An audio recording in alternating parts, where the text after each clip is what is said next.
what happened once it was apparent that this person was not a fan of watches, but in fact wanted to mug you? What happened? Fuck, dude. I think you have that fight or flight response, and this never happened to me in my life. So my body took the literally stand still, because one guy had his hands in his sweater. I didn't know if he had a knife or something. The other guy was smaller. He was literally half the size of the other guy. And Wow, he was a midget. he might have been an actual midget. Okay. I have a funny. I will talk about that very soon. I have a funny story about that. I just punched my mic. Testing. Alrighty. What's going on, everyone? Today, the topic is Bruce Lee, and the following is a conversation that I had with my brother Dave on Bruce Lee and his philosophy of fighting, how he broke through Asian stereotypes in Hollywood, the Asian stereotypes that still exist today, how Bruce Lee defined the way we think about martial arts, and more. Before this conversation, neither my brother or I knew a ton about Bruce Lee other than what you see in mainstream media, some of his biggest movies, and what other famous people have said about him, like Kareem Abdul-Jabbar. So this episode is based off of research that I did the week leading up to the conversation. The goal was to talk about some of the most exciting aspects of Bruce Lee's life, incorporate some of our own experiences, and have some fun. Without further ado, please enjoy this deep dive on Bruce Lee.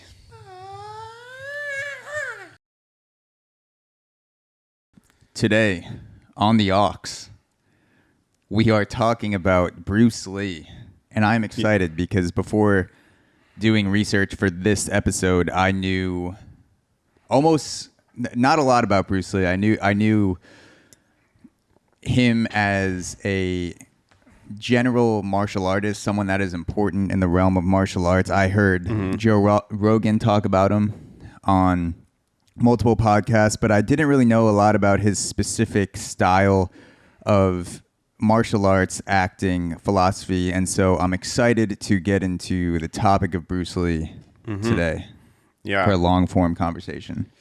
I do agree. I feel like he's always been a big name for a lot of people, but the intricacies of his life are not really known to many. He's known for fighting, but there's definitely a deeper level to his life that we'll try to explore, I think, today, and some other good questions too. So here's some background about Bruce Lee, and I want to make sure we're talking about Bruce Lee, not Leslie Chow, because I know when I said Bruce Lee and we walked into the podcast and you said, "Oh, I love that guy who jumped out of the trunk in The Hangover." Yeah. And so I know just like because you think that all Asians look the same. I'm not saying you're racist. I'm just saying that you judge people on the color of their skin and the way that they look. I'm not saying you're racist at all. I swear I'm not. But Bruce Lee, and that's not a racist has never said that. A racist has never said I'm not racist. So that's how I know that you aren't. I'm not, and that's the only angle we have. Only angle we have. You can look at the fake angle. I'm not racist. Okay, perfect. We're gonna clip that and cut out the not. Okay. So, Bruce Lee. Some background information on Bruce Lee. Bruce Lee is one of the most renowned martial artists of all time. He specialized in Kung Fu and Jeet Kune Do.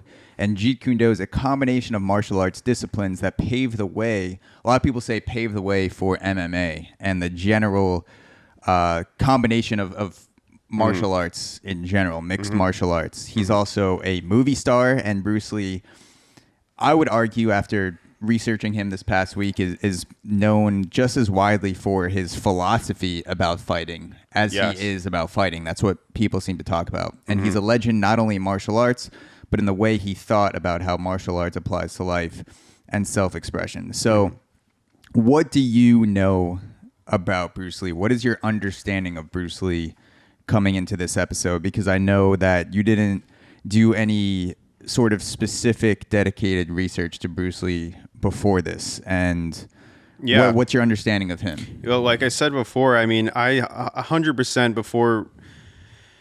reading about him more, and I definitely had a superficial level of understanding of Bruce Lee. I'm definitely going to come out of this knowing more, but I know that he was in numerous movies. I know he was a very skilled fighter. I'm pretty sure I knew that he did his own stunts, which is pretty amazing. And it let me know that Tom Cruise is not the only guy that's known for that. There is a Bruce Lee that does his own stunts in the movies. I know that he's just, and then I think a lot of people know this, that he had kind of a weird exit, like weird kind of death experience. By exit, you mean death. Yeah, so let's do this. I'm not going to fluff any more words for the rest of this podcast.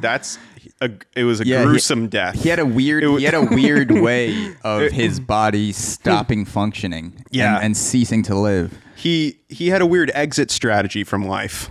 Yeah, no, that's in a way he died. That's how I think that people should think more about death is exit strategy, which is why I'm a big proponent of euthanasia, because you should be able to determine your exit from life. And we'll get into Bruce Lee's exit. We'll get into his death. Yeah. The first thing I want to get into is, so Bruce Lee, he was actually born in San Francisco, so he's an American citizen. Yes. And he returned to the U.S. He went over to Hong Kong with his parents. He lived in Hong Kong. He was an actor from a young age. He acted in plays. He acted in movies. His father was actually in the Cantonese opera, and so he was around that version of show business and performance from a very young age, which probably influenced him. And then I believe when he was 18, his dad sent him to America with $100 in his pocket. Was his mom? I remember hearing something about German. Do we know if his mom was Caucasian, or did they meet in Hong Kong? Or do we not know? I don't know. I know his wife was white. I don't know what his mom was. Okay.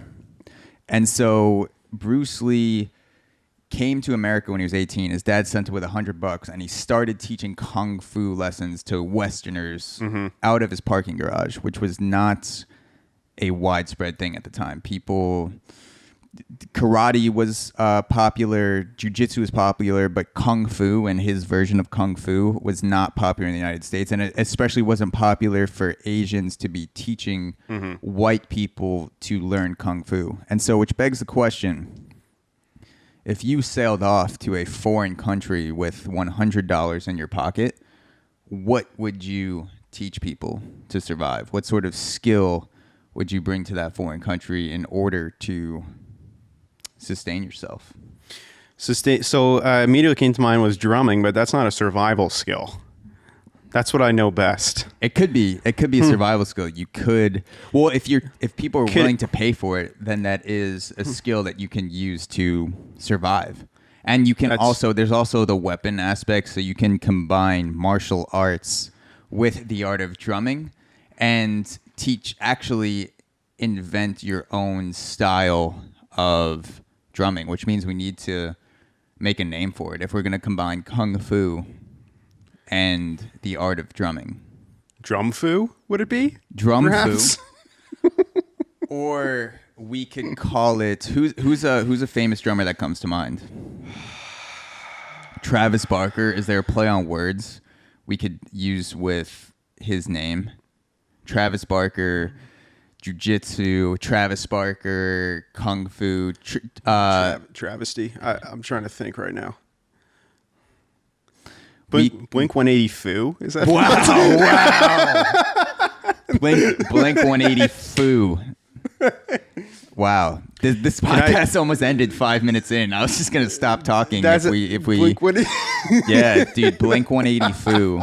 So that's a combination of freelance drumming, but then when you're in a dangerous situation, the drumsticks turning into a lethal weapon. And I'm going to show you the pressure points in areas in the body. You can insert them to immediately knock the person unconscious or kill them. So when Travis Barker, because this would be a great example of how he could have used Blink 180 Foo, and so he was famous for spinning in cages above people. This is before the cages were built at the wall, when Trump started bringing in cages to the border. Travis Barker, not a lot of people know, he was actually the first proponent of cages. And so he said, instead of keeping kids in cages, I'm going to get in a cage and I'm going to show the kids how to drum. You're right. And so he could have... He built upon Joey Jordison spinning live, and he actually did a Houdini thing where he was enclosed permanently. And so through the little gaps in the cage that he built for himself to spin above the stage,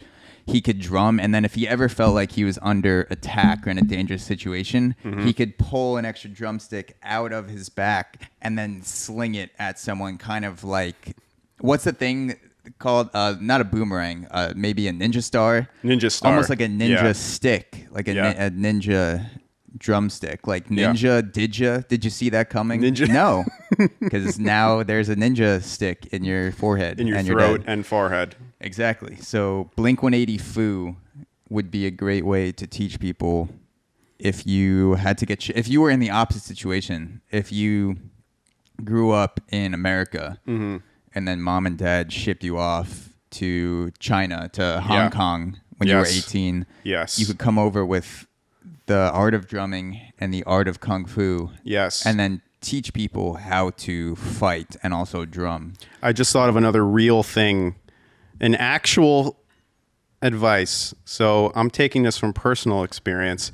I was actually mugged once, and the problem with what happened is that people, they came up from behind at night. When you say they, was this person non-binary? They didn't identify they as were male or female? It could have been an animal. I don't know. I didn't get a good look at it. But as they were violent, as they were physically beating you, this person let you know, could you please call me they? I would appreciate if you referred to me as they when you tell this story on a podcast. It was weird. As my face was being bloodied, they said, hold up, let's stop. Like, what's my name again, and what is my preference? And then I said, and then it continued. He kept beating the shit out of me. No, that's a good thing, because diversity is diversity in thought and action. And so it's not just differences in gender, it's differences in the way you think and act. And you can be a severely violent non-binary person, and we need those people to keep society functioning. For peaceful non-binary people, you could have violent non-binary people, you could everything in between. So this person was actually pushing forward America by beating you to a pulp and by saying, hey, non-binary people can take people's lives too. We can he was actually providing you with an early exit, you'd say. He was helping you exit from life. Fine. And the other thing is, I didn't yell or anything. I was silent, and I ended up they took my shit. But my advice, dude, if I teach one survival tactic, just fucking yell as loud as you can, dude. And if you want to combine that with, I just thought of another thing.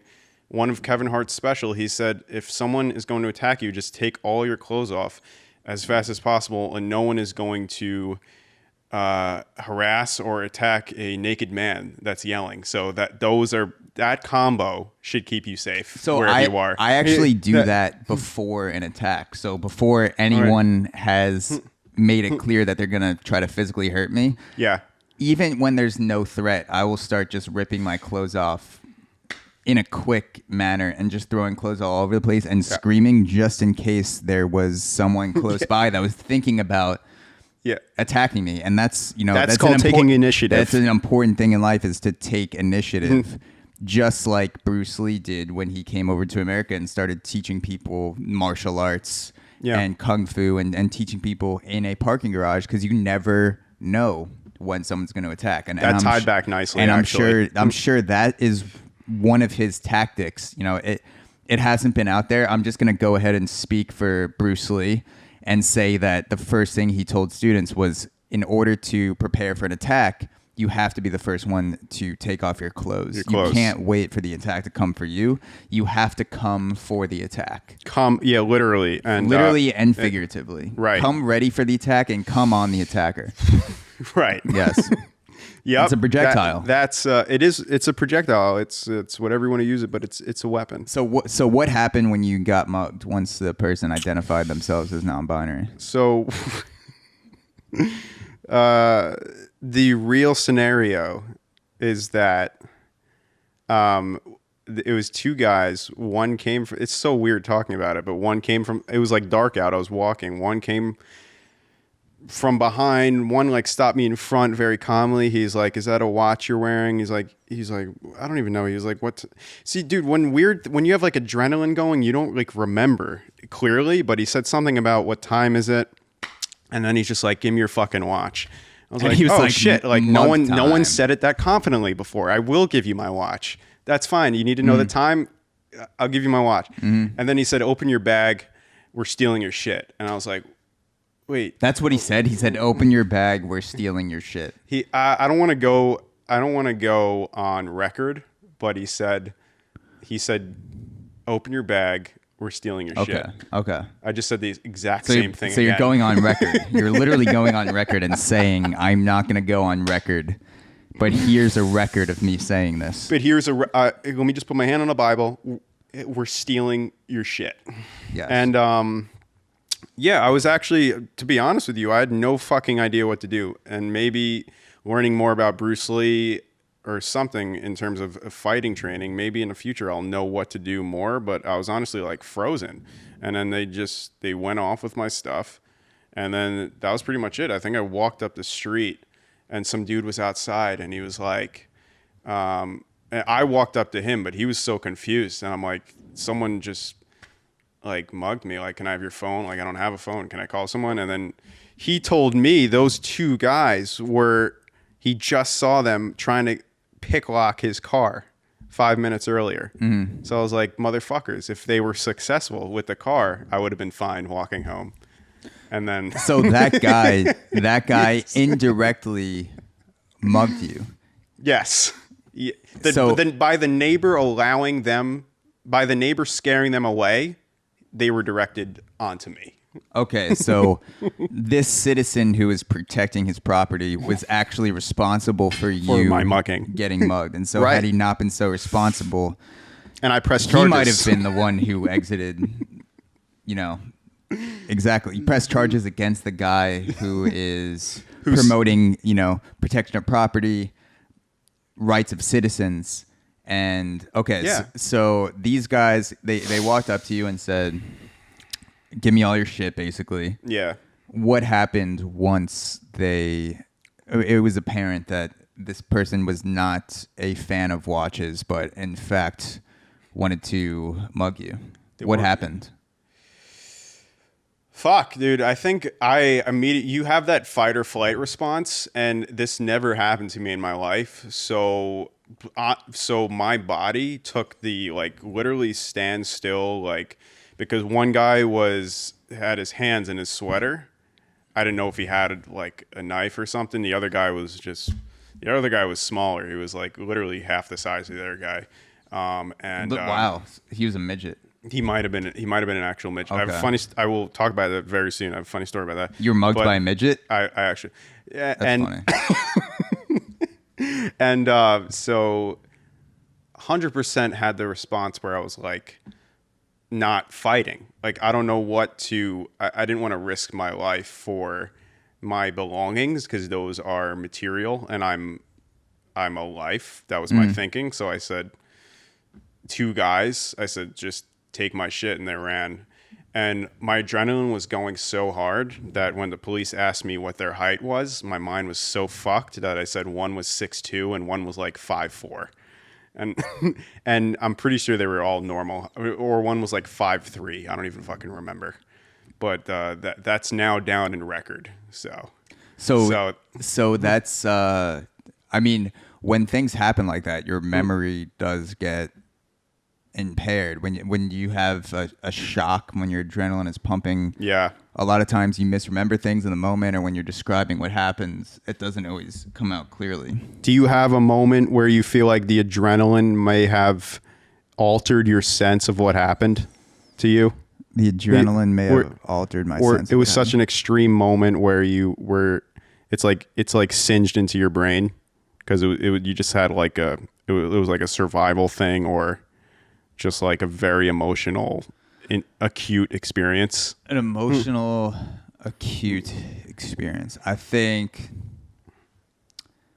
Oh, okay. So when I was broken up with by my ex-girlfriend in Chicago. Mm-hmm. You know this girl. Yes. And the memory of like everything happened so quickly and I wasn't prepared for it at all. It wasn't a sort of physical altercation, but it was I got off the plane, hadn't eaten for 13, 14 hours. This is when I had started intermittent fasting. It was at the beginning of that, I remember. So I was like trying to get through a flight. I was like, oh, I could eat when I get there. Yes. I get off. Things are kind of weird between us, but I'm also starving and This hungry. is before it all happened, right? This is before it all happened. Yeah. So I get off in Chicago. We go to the hotel. I put my stuff down. We're so hungry, or I'm so hungry. And, you know, we go get drinks. We get champagne. We go to the sushi restaurant. Mm-hmm. And there's about $200 of sushi in front of us. And she starts saying things like, I don't want this. I don't want this anymore. I'm not happy. This relationship is not something that I want to be a part of anymore. And I'm just kind of, you know, when you're listening to a podcast in the background, yeah, and you go through 5 minutes of it and you don't know what it's saying, you could still hear it, but you have no, like she was kind of the podcast in the background while the sushi was in front of my face. Yeah. And I'm eating it and I'm starving and I'm just like, I'm nodding along like she's talking about something that she did last weekend and she's breaking up with me. And so I'm just like, oh yeah. And I'm stuffing my face with sushi. And then I see she's crying and it finally sinks in. And wait, just one quick thing. Do you think were you on autopilot because you hadn't eaten in so long, or was it because you just couldn't believe what was coming out of the mouth? Part of it was probably psychological, where maybe I knew what was happening in my subconscious and I was trying to block it out. I was also like way more in the mentality of like, don't talk about your emotions. That's weak. That's not attractive to women. Like, just be a robot. Like, you got to be strong and can't share anything. Right. But it was mostly because I was super hungry. And so when she started talking, which is fair. That's fair. Yeah, it was. She started talking about it. I went on autopilot. She started crying and saying, like, holding my hand, and I'm like, this is a weird way to eat sushi. Eat sushi. Just in the moment, and so she started crying, and then I realized, oh, she's breaking up with me. And I was not expecting it at all because I gone there for job interviews. I was considering moving to Chicago. It was not in the back of my mind at all. And she started crying, and once I realized that, I thought to myself, oh, everyone in the restaurant right now thinks that I'm breaking up with her. Yeah, I remember you saying the one that. Crying. That's such so I just need to hold reversal. It together. Yeah, I was like, I just need to hold it together. The guy even came over when I went to the bathroom. She's like, is everything okay? And I'm just like, yeah, she's just going through a tough time, like a lot of stress, and so that's why she's crying. And so completely playing it off. And then went outside. I basically told her, you know, don't talk to me again. I don't want to hear from you. Basically unfollowed her right there. I remember I was in the cab and I was just like going through social media. I was like, delete. And we lived in different cities. It was long distance. And so I essentially wiped that memory for a long time. And so you asked about something that happened in a moment, adrenaline. Yeah. And so like, I didn't even think about it. And it was like I remember feeling like so energetic and kind of distraught and sad. And that rush of energy kind of made me forget about it. I remember you did something badass too. You like finished your like job interview there, right? And then I finished my job even interview. with that, like the next day. I finished my job interview for a loose leaf tea company for a marketing director. Got the job offer, and then I went back to New York and turned it down because once we broke up, I realized I had no motivation to move my life to Chicago, and I'm grateful for it that I went through that experience. Yeah, it's definitely. You did learn from it, and you also, that's a big confidence booster that you could emotionally be fine, fucking crushed, keep your get the interview, get the job, and then also that's like a fuck you to the city, or not the city, but just like to the whole situation, and you're like, oh, I'm still fucking fine with myself, and then you're just like, all right, I'll come back. To New York. Yeah. And I used your version of Kung Fu, which is Blink 180 Fu. Blink 180 Fu. And so I was Copyright eating that, right? sushi. Yeah, exactly. Copyright. I was eating sushi, and then once I realized the breakup was happening, I actually just flicked the sushi, the chopstick through her eye, and so she couldn't officially break up with me. So there was she had died before she got the word out, and so I was never officially broken up with. And That's not a bad defensive mechanism. No, I'm in full support of that. it's not. So it was quick. She was like, I don't want this in my life. And then, and I kind of just like rested her head. She was down like, on the I think that table. I'm... Yeah. So you know that scene, I forget what movie it's from, but Daredevil, where Colin Farrell flicks the peanut through the woman's mouth and she kind of falls dead on the plane, and he's like, oh, she's sleeping. That's what I did with my ex-girlfriend. But just like the blood pouring out of her eye socket, the guy did not believe that she was taking a nap. Yeah, he was like, this is some kind of chili sauce. Yeah, he's like, she's dead, and I'm going to have to call the authorities. And I then paid the bill with cash because I didn't want to wait for the receipt, and left. And so, that is my adrenaline-filled forgetful experience, like you're mugging my breakup. Dude, it feels great to say. I don't know about you, but it feels, it's good we mentioned our adrenaline-filled episodes. Yes. Okay, so the next thing about Bruce Lee, speaking of having a bad temper and murdering your ex with a chopstick, Bruce Lee actually had a bad temper.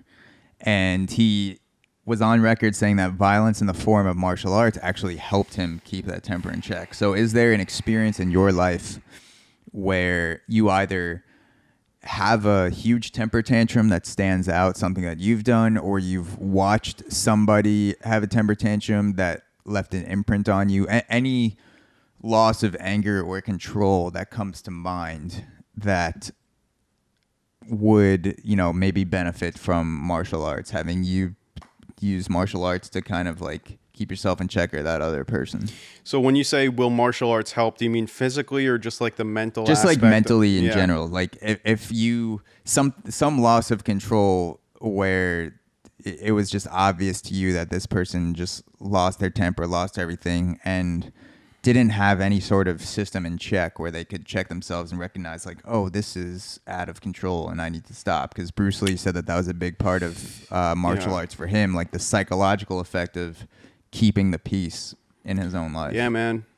I mean, I feel like I've been I'm not like the most outgoing person, but I'm like a very emotional, like for some reason I'm very empathetic, but in turn I also have like, I'll have surges of emotion, and I've had that since I was young. So like, there's definitely moments where I could have controlled my anger or temper better in my life. I'm trying to think of like a defining moment that I could have handled better. Especially when it came to like sports when I was younger, like that was super hard to temperament is like, that's like the temperament of my, it was super hard to like control myself because you feel, you probably experienced this too, but like we both pitched, and I feel like when you get on, everyone is responsible for the win, but when you get on the mound, you feel like you owe it to your team to like do something good on the mound and like show something good to everyone, even like the fucking like parents. For some reason, they're in your head sometimes. You really should be zoned in, but you shoulder responsibility. So when you have a shitty outing, I cried when I was younger in Little League. Like I would come off just fucking like bawling, which was like not right, but like it fucking happened. I would come off and like throw my shit around the dugout if I like actual shit. I would shit in my hand and throw it at unassuming civilians. Yeah. But like there were so many sports outings where I could have been like count to 10, Dave, like walk around, like this is, have a short memory. They always say like this is just a failure. You have so many opportunities, but instead I got emotional. Like there were times I controlled myself well, but many times I was emotional. So I wish I could have. I'm sure there's calming mental. I know Bruce Lee talks about the kind of flow state you can get in. And if I do meditation now, if I knew about that when I was younger, I feel like it's a more of a mature concept. But if I knew that somehow when I was younger with baseball, I would have tried to like work on my breathing if I was fucking pissed with like a pitch or like an outing. Yeah. So that's something I could have done a lot better in when I was younger. Yeah, that's true. I remember looking back on my baseball career, one of the ways in that I wish I handled baseball differently is that I didn't let my life outside of baseball be affected by my performance while I was playing. That I didn't treat people like shit or didn't treat people well because I had performed a certain way in baseball. So if I had a good game, that would affect how I treated people that week. Mm-hmm. And when I was starting, so you're only pitching once a week, like once every 5 days. In college, once a week. I would treat people better because I'd performed well in baseball. Mm-hmm. And then if I pitched like shit that game, took it with you. That would definitely affect the way that I walked through life, and it would affect the way that I treated other people. It would affect the quality of my interactions. Mm-hmm. And so I definitely had moments where I never really lost my temper while I was playing. Like, I would never have a temper tantrum while I was playing. That would feel weird. Like, I've definitely gotten emotional, but I've had temper tantrums in between starts or in between pitching appearances that I may not have had I performed better leading up to that outburst. I had instances where I lost control on the field because I pitched like shit that game. And I remember there was one appearance in particular. I was a 5th year senior. I was throwing against Wake Forest. I was starting Wake Forest. It was a tournament down in North Carolina, and it was the first weekend of the season. And I think I was pitching on Saturday against Wake Forest, and it was a big start. Wake Forest is really good. And there was a guy, Will Craig, who was the best hitter in Wake Forest, one of the best hitters in the country. I think he's in the major leagues now for the Pirates, but he was might have been like the 3rd overall. Will. Yeah, no, exactly. No, he's trash because he plays for the Pirates. Come on, Will. No, but he was really good. He was amazing in college. I'm pretty sure he's in the major leagues now. He's a 3rd overall draft pick, maybe. And it was known that he was the best hitter in Wake Forest, and that if you could avoid pitching to Will Craig, then you'd have a better chance of winning the game. Mm-hmm. And so the first at bat I pitched against him, my coach told me to intentionally walk Will Craig. And so for those listening, that's fucking annoying to do as a pitcher because you feel like you're up there for no reason. Yeah, and you never choose to intentionally walk a person. It's basically giving them a free pass to go on first base. Yeah. It's because your coach gives you a signal from the dugout, says, "Hey, we're intentionally walking this guy," because your coach doesn't think you're good enough to get past the hitter, which sometimes is true. Sometimes you should intentionally walk someone and swallow your ego and say, "All right, I have 2 guys on base. I should probably just put this guy on and try to go over after the next guy who's a shitty hitter." So I intentionally walked Will Craig. I think there was maybe someone on first and second. 2 outs, but he was a really good hitter. Could hit a bomb at any time. Mm-hmm. And I went back in the dugout and I told Woodson, who's the head coach, I was basically like, "Yo, I didn't say fuck you, but I was like, don't ever fucking tell me to intentionally walk someone again. I'm the starting pitcher. I'm out there. I make the decisions." Like, the most angry I've ever been on the baseball field. Yeah. And I said to Woodson, I said, like, don't ever fucking tell me to do that again. And Woodson had coached in the major leagues, played in the major leagues, won a World Series with the Cardinals. Like, he's used to outbursts from guys in college and who are much better than me. And so you could tell he was kind of just like, all right. And Will Craig came up next time. I think bases were empty. And so I was pitching to Will Craig, threw a ball first pitch. I remember second pitch, I let go of a changeup that I thought was good, and it just kind of tailed over the outside of the plate. And Will Craig is huge, so he's using a long bat. Like, he can get around an outside pitch. I know where this is going. And he just yanked it 500 feet to left center. Oh my God. Like our shorts. I think it was such a hard hit ball that Vinny Capra was playing. I think he stuck his glove up to because it passed that low. It was like it was a line drive. Rising. It kept rising, and it may have been the longest home run I've ever given up. And I went back on the dugout, and I was just like, "Wow, that guy's good. We should probably intentionally walk him next time." and then the second time he came up, it was a hanging change. Yeah, I got through the lineup 3 times. I pitched 5 innings, maybe 5 1/3. Gave up 2 or 3 runs. Had an okay start for the first start of the year. Yeah. And the second time Will Craig was up, he hit the highest pop up I've ever seen in my life. It was a major league pop up. He got under it, and it went a half a mile in the air, popped up to third base, and I was like, "Oh my God!" Yeah. And he had so much power. And then but you got him out that time. Got him out. Yeah, he's 1 for 2 with a bomb. So 50-50. That's a horrible statistic as a pitcher, but it's he beat me that day. That's the point. I got so angry in the moment. And Woodson must have. I had an outburst, and he ended up. He won that day. He was 1 for 2 with a bomb, and I was so red and angry in the face of the intentional walk that I couldn't swallow my ego and say, okay, let me just, this guy's way better than me. Mm-hmm. Now plays in the major leagues. I shouldn't be that angry intentionally walking the guy. So that's an example of me kind of having an outburst during baseball playing, and then that week definitely affected me because I was like, I'm such a pussy. It was kind of embarrassing because everyone on the bench heard me say it, and then he hit the bomb, and everyone was like, oh my God. Hey, but dude, props to you for attacking him, going after him, but dude, we all have an ego. You can't just it's hard to just get rid of it. And you think, and you do have the capability. You are a very good pitcher, and I believe you got him out the second time. I believe you could pitch against him, but I was okay at that point. Yeah. That was after 2 elbow surgeries.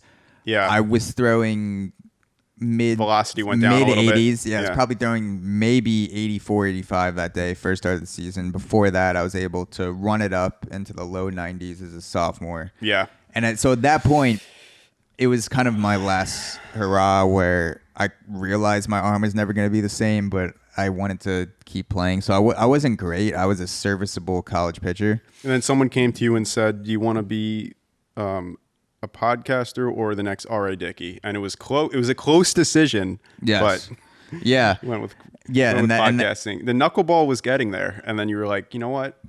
It's time for AUXORO. Yeah, no, the changeup that Will Craig hit out of the park, 4,000 feet.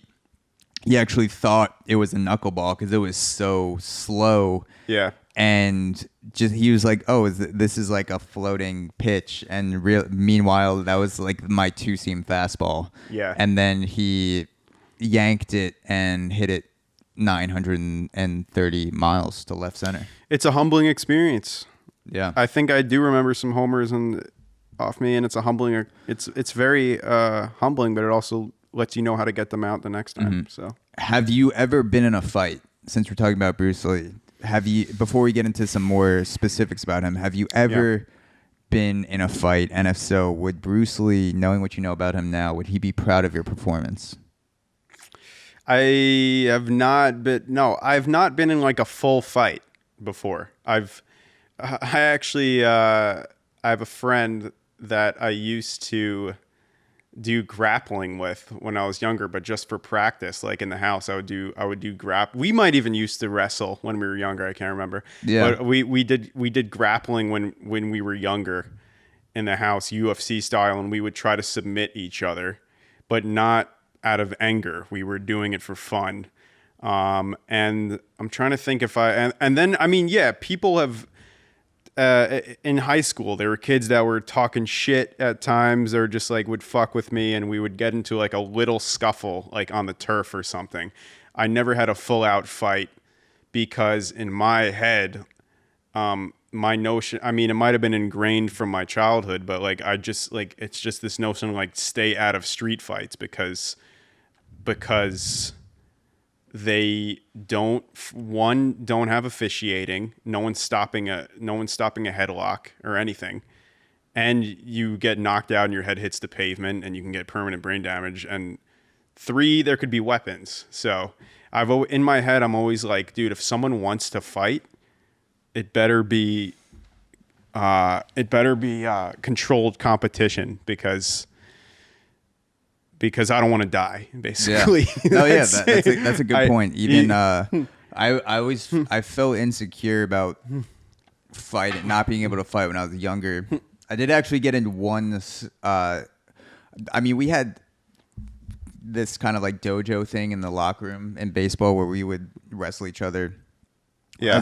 As a joke. It wasn't an actual fight. I did have one scuffle in high school, but it's a good point that your best option is to always get away if you can. Right.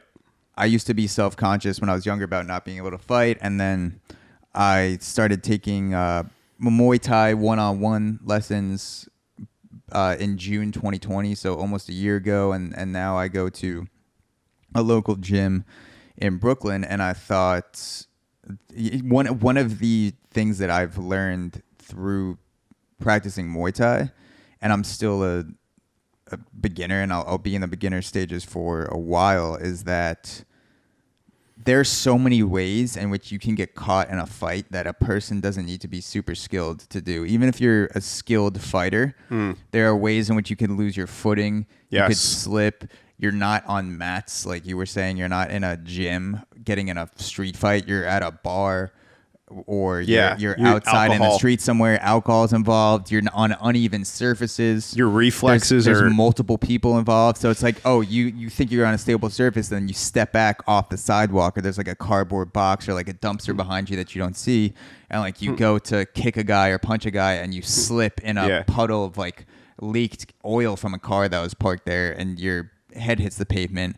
Or you fight a guy and you knock out one guy, and then you didn't realize he has 3 other guys in the bar, and some guy comes behind you with a crowbar and just fucking like hits you in the ribs. That's the thing. And no referee is there to stop it. You can literally just get beat. If you lose consciousness in a street fight, that person can literally decide, do I want to kill this person right now? There's no one there is going to stop it. I can kill this guy. Your parents aren't there. Your brothers aren't there. It's just you. Maybe drunk, and first of all, dude, if you're drunk and the other guy's sober, or girl, you're like extreme disadvantage already.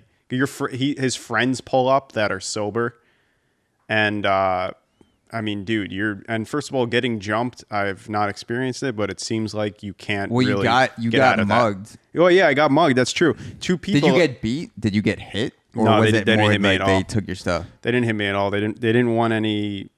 They didn't want, I guess they only cared about the valuables, and they saw I wasn't going to fight. And dude, honestly, I've thought about it. Even if I had extensive fighting training, whatever you're doing Muay Thai. Muay Thai, Thai kickboxing. I've thought about it. Would I still do the same thing, even if I knew that shit? I might have, dude, because what if he actually did have a knife? Like, it looks badass to fight them off and keep my laptop. But at the same time, it's not badass to get stabbed and get seriously hurt. So I might still have tried. Well, it depends on the scar. Depends on the scar. If you get stabbed, if it's in the nipple.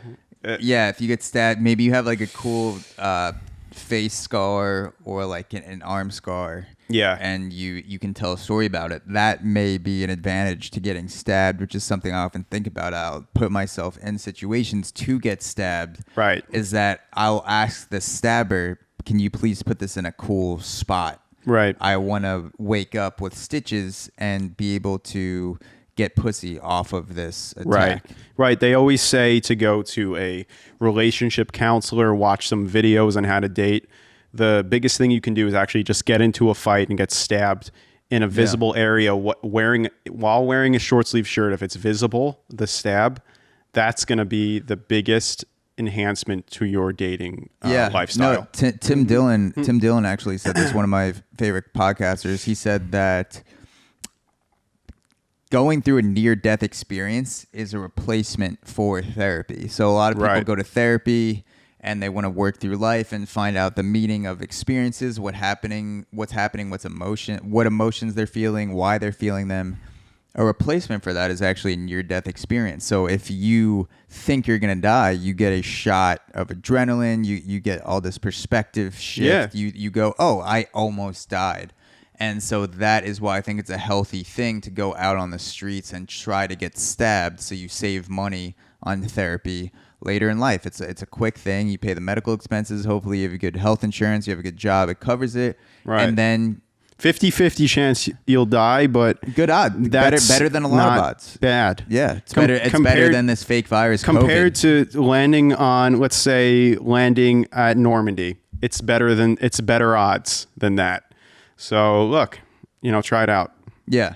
Like landing on Normandy today, you mean? Not D-Day back in the day, but like your odds are still so high of dying because you can step on a landmine. There's leftover landmines. Exactly. Right.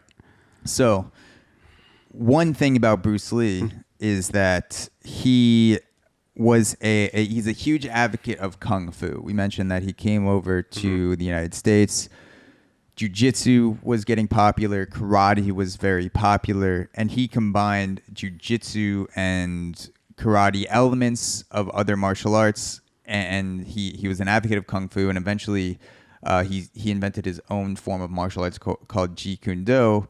And the reason he did this is because he thought that the movements flowed more smoothly. There are other sorts of martial arts where you get in a position and then you go to the next position, or you strike, and then you go to the next strike. He wanted something to flow smoothly with people, striking, holds, things like that. And it was all about like flowing and being in the flow state. And so for you, I wanted to talk about, and we can both talk about experiences. What are parts of your life or experiences in your life where you consistently feel like you're in the flow state, like you're harnessing, like you're not really thinking? Drumming. Bruce Lee says that thought is the enemy. What's a place you feel like you're like, oh, I'm not thinking, I'm just doing right now. I'm not thinking about this is the next thing, this is the next thing. I'm just going with the flow. So, first of all, right now, like I love speaking to people and everything kind of just gets drowned out. So like one of them is making content or like making videos, speaking to you, speaking about interesting topics. Like my mind is literally just here right now, which is actually rare for me. My mind's usually just like everywhere. So like right now is pretty good. Drumming, flow for me means like I'm just in the moment and like everything like just gets drowned out. So that another one is drumming, because I just feel like whenever I'm able, like you're in you don't feel like you're necessarily well, with drumming it's interesting. I played the saxophone until high school, but you've drummed for way longer and you've gotten a lot better at the drums than I was at the saxophone. There's two different modes where you're practicing and you're learning a song. You're still don't underestimate yourself. You're pretty good. You just haven't touched it in a while, but I'm sure I'm sure you got the muscle memory. Yeah, I mean, I sometimes I go for a while without touching myself, and when I go back to it, I'm pretty good. So Shout out to NoFap on Reddit. Great. Great page. I would love to have a NoFap guy on to talk about the benefits. Well, it's not me. Yeah, no, it's not. I'm YesFap. I'm YesFap. Yes, we'll start that right after this podcast. Yeah, exactly. So there's the mode of practicing, like the saxophone or the drums, where you're trying to learn new stuff and you're deliberately thinking because you're trying to get better. And then there's playing something in flow. Improvising in jazz band is something that I really liked, because you have, these are the notes that I know will sound good with this background music or this chord that's playing, and I'm just going to let my fingers run and do whatever, and if I fuck up, it's okay. And so I really like that aspect of playing, where I was just like in the flow state improvising. Yeah, dude. And you feel that with drums? I 100% do. I feel, I mean, everything is a chore at some point.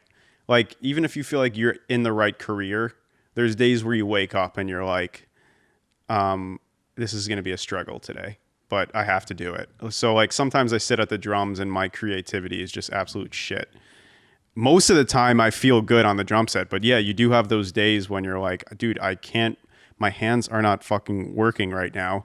Or I can't think of a new thing and I put too much pressure on myself. Once I let go and I'm like, dude, just be whatever comes to your mind, just play it and stop trying to do the perfect like groove for like those videos on Instagram. You get that 1 minute perfect video. There is no perfect video. Stop trying to make that kind of shit. Just whatever you feel right now, just play and then take that. And if you want to show it to people, then post it, whatever. But I do feel, for some reason, hands-on things I like. Like I've done research before where you do like cell like antibody analysis, and there's one procedure called the ELISA where it's if you're doing those only, you're doing a similar thing each day you go in. And actually, like while I'm doing it, like it actually feels. Wait, what is the ELISA? The ELISA is. The ELISA is a... also, do you want more coffee? I'll take a little bit. Yeah, sure. Yeah. So the ELISA is a medical procedure?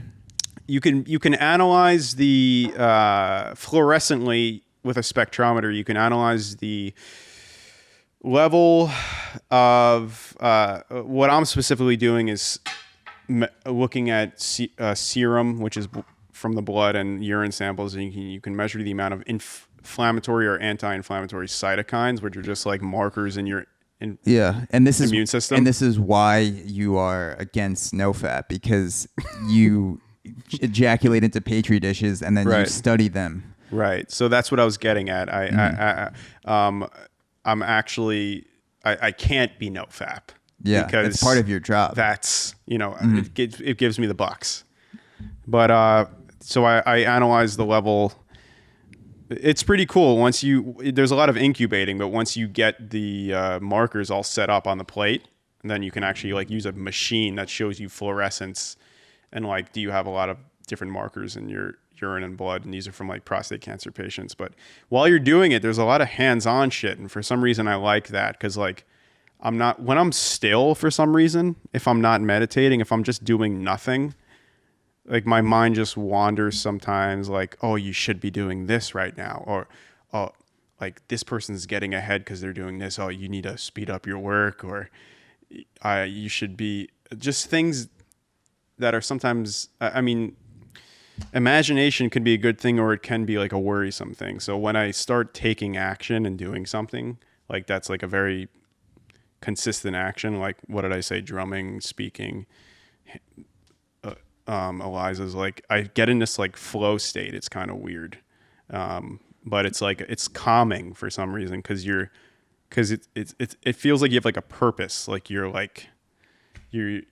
not worried about external stimuli. Yeah. No, I don't know if I feel that way during podcasting too. I feel like you can, if I do it right now, if I start thinking about what I'm saying, I could feel myself restricting.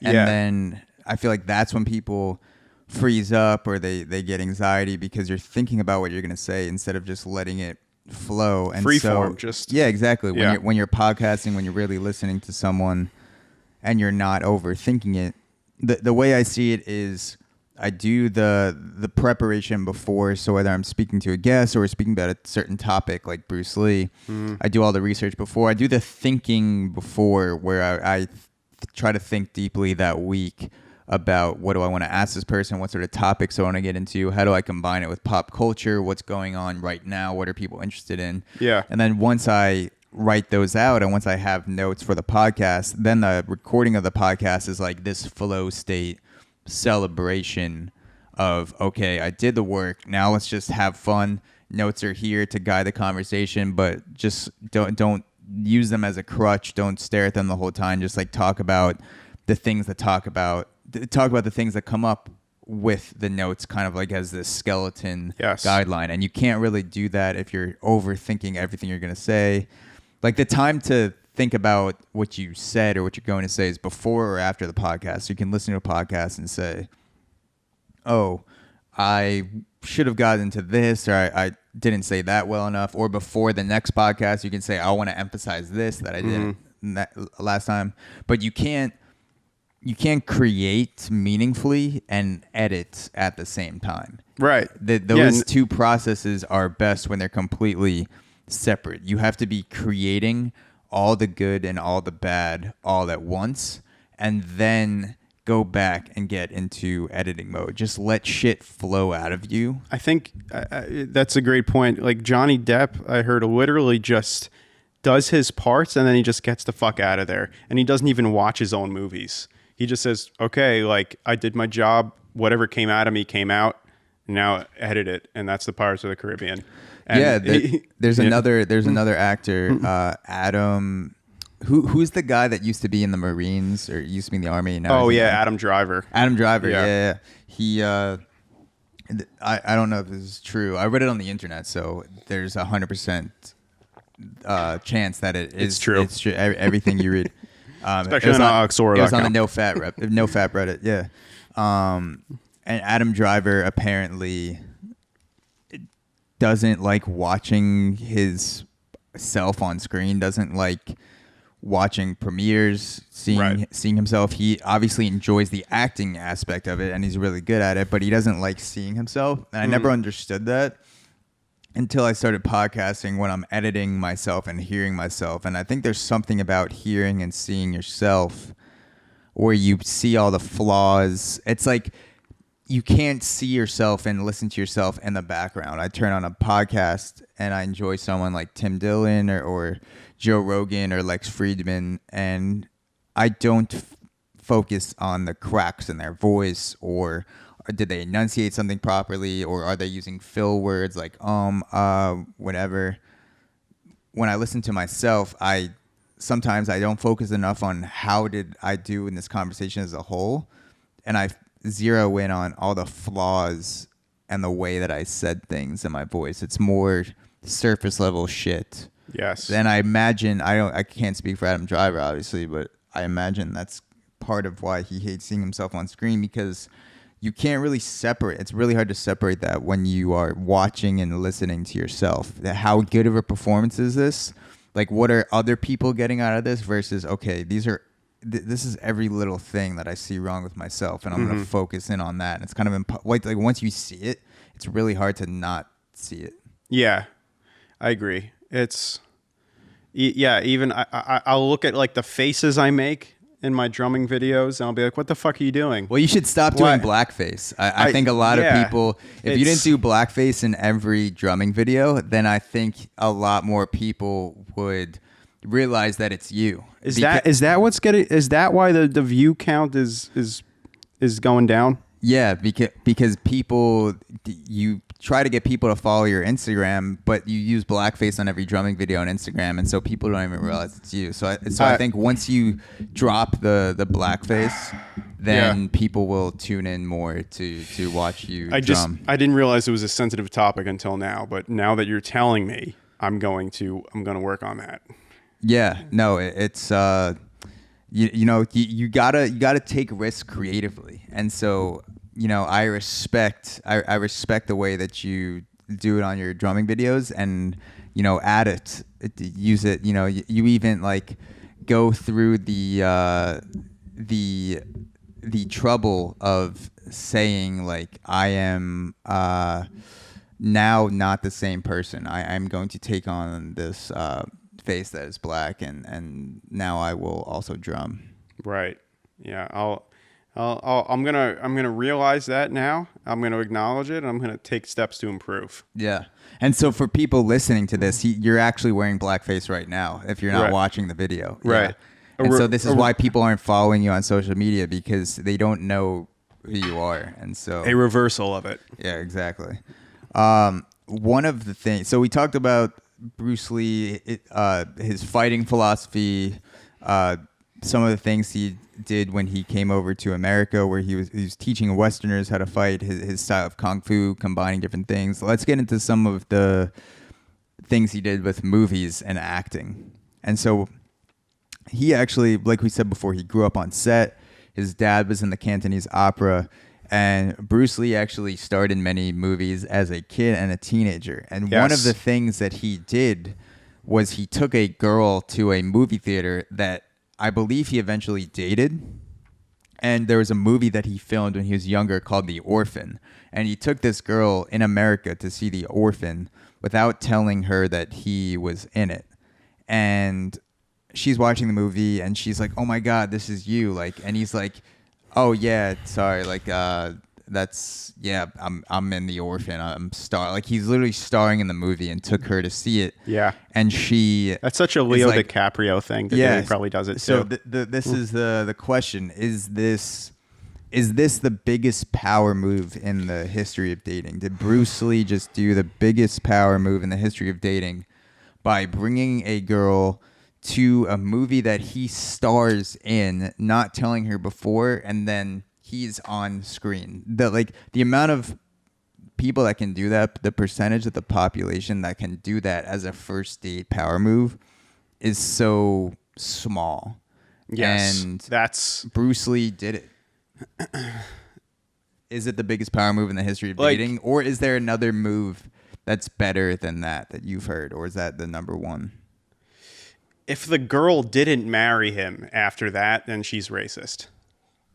That's what I'm saying. Yeah. No, she actually she actually started the movement after that. Start Asian hate instead of stop Asian hate, and so she may be racist, but I think that Bruce Lee actually might have went too far. It might be too over the top to the point where she was like, "All right, like I get the idea. I know you're starring in this movie. This is like it's almost too obvious in a way." You know what's concerning? There's several circumstances where I needed a good idea for a first date, and you and then you go on, or I go online. Maybe I'm a dweeb because I go online and say, "Hey, what's a good first date idea?" I've done it before. Okay, so do you say it like that while you type it in? I say, "Hi, what's a good first date?" I say, "Hey Siri, what's a good first date idea? Can you let me know?" Excuse me, Siri, what's a good first date idea? Right. Oh, I don't do that. I don't do that part. Okay. That's concerning.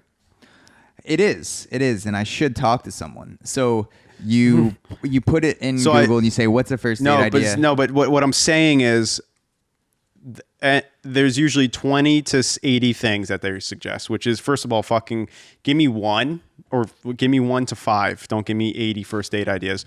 Walk a dog, go on a walk with 2 dogs, go on a walk with 3 dogs. Just say go on a walk. Are you dating the dogs or both? Okay. I'm dating the dog and the girl. Okay, so walking a dog is one of them. Also, you got a little tippage there. Walking a dog. Sometimes they say go play mini golf. The basic things. Okay. Sometimes they say kidnap her and put her in a cage. But it's usually it's strictly role play. Yeah. But they don't have on that list. It doesn't say star in a Hollywood movie and bring them to the theater and then surprise them and say, "Hey, I'm the main guy." So I could have used that earlier, Google. I could have used that. I would have gotten big earlier and been in the fucking movie. That's not many people know that is that Bruce Lee actually started acting as a young child, as a 5-year-old, in these plays and TV shows and commercials because he had his eye on this girl that he said, "I'm going to start an entire film career. I'm going to start when I'm 5 years old and stick with it. I'm going to get bigger roles and bigger roles and bigger roles. Then eventually I'm going to star in a movie called The Orphan, and I'm going to bring her and not tell her." And I don't think it worked out. It may have worked out for a little bit, and then he ended up sticking with acting. But not many people know that he had the foresight to plan that out 10 years beforehand. He doesn't actually want to act. Bruce Lee acted to get his pussy. entire Bruce Lee is a pussy monster. He is, and And Bruce Lee is a pussy monster. I was gonna which say, is the what- title of this episode. I was gonna say, how do you say that in his native language? But I don't know how to say it. But there's Bruce Lee is a pussy monster. yeah, exactly. That's a little bit. That's a little bit Latino, maybe. Bruce Lee is a pussy monster.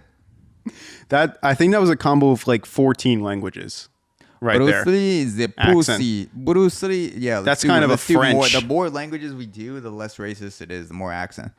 Bruce Lee is a pussy monster. That's Bruce Lee is a pussy. And monster. for Julie, I want you to critique that part right there. By the way, I want to see how good was that French accent. Yeah. Yes, and also Bruce Lee is a pussy monster. Is that an alien? No,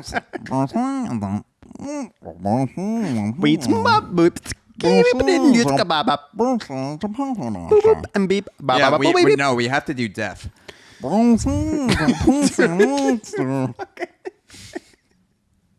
Is that how? Yeah, but I'm actually gonna call you. Can you go on LinkedIn as a translator and a sign language interpreter?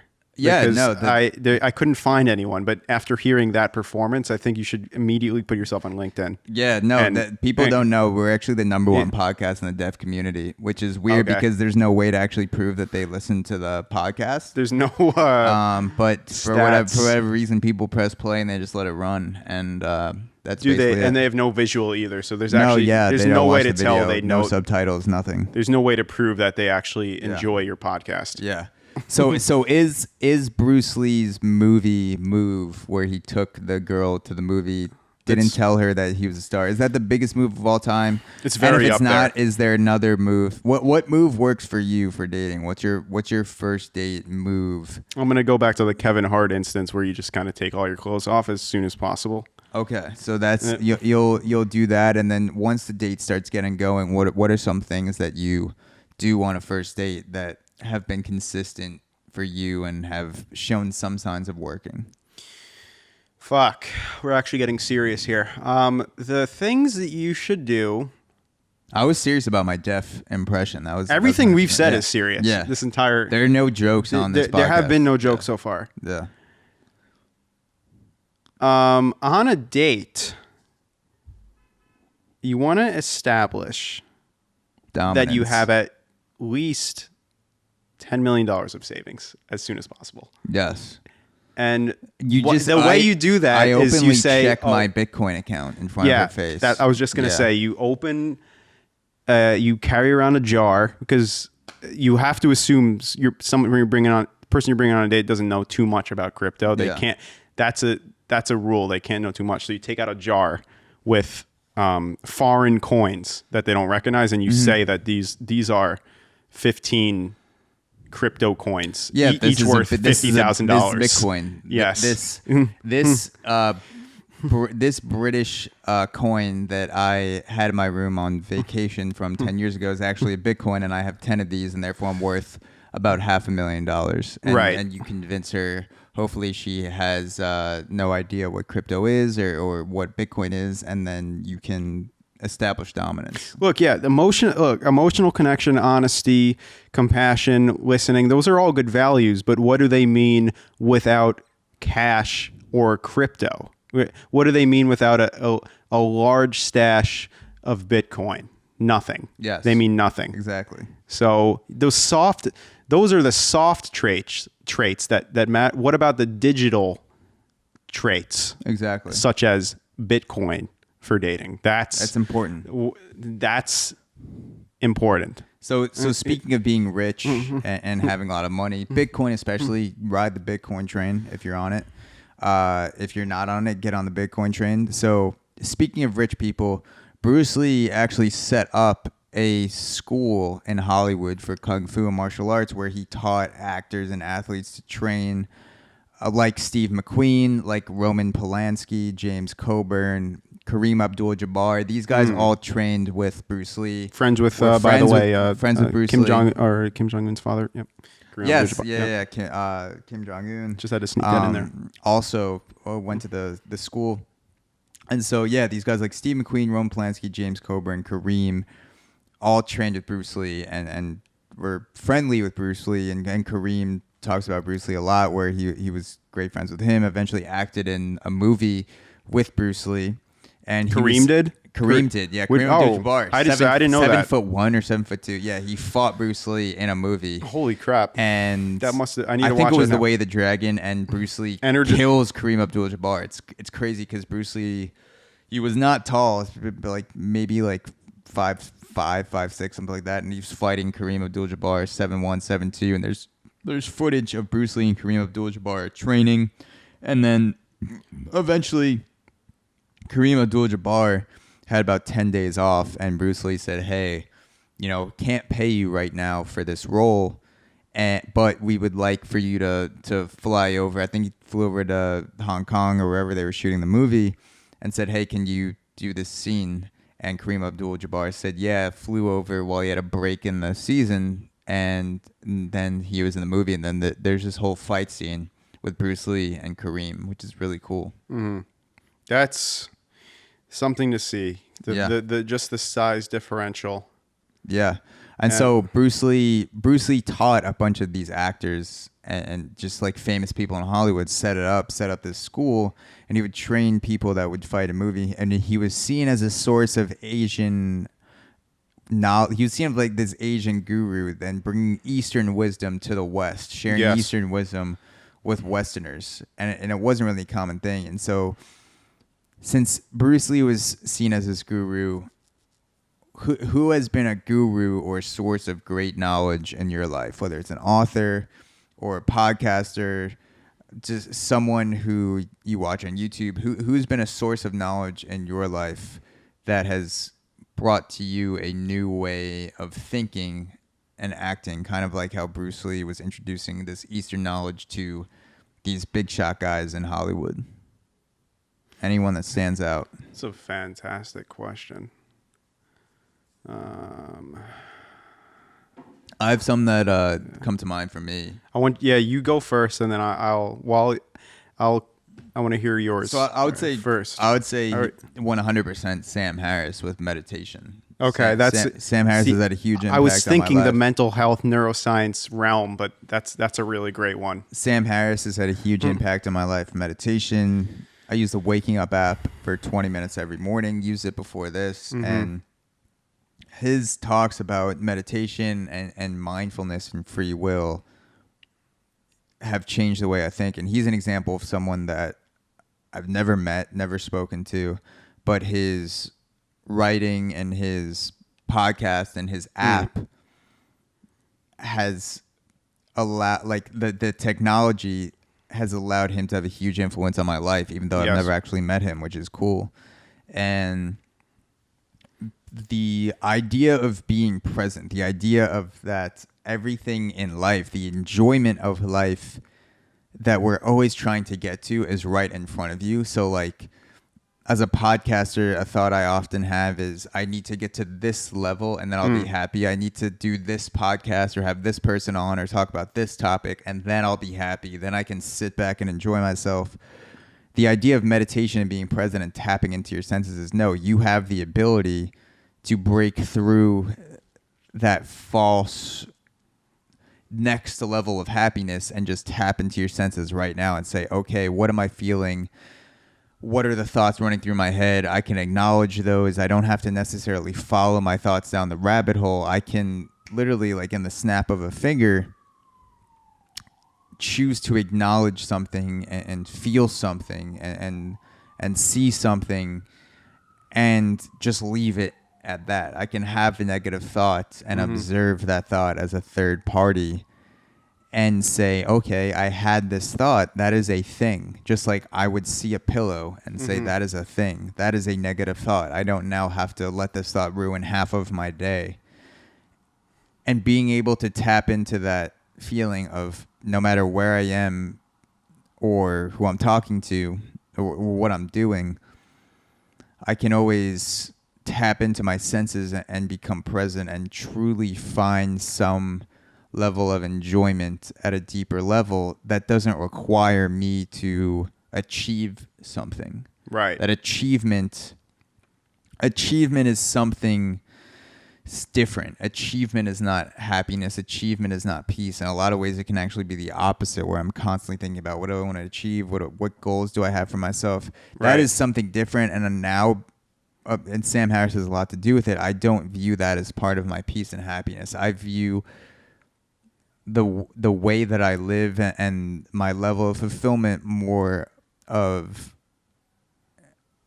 what am I paying attention to? Where's my attention going in the moment? Mm-hmm. And that will give me a fulfilling life. The more I can pay attention Right. to the things that are right in front of me, the happier I will be.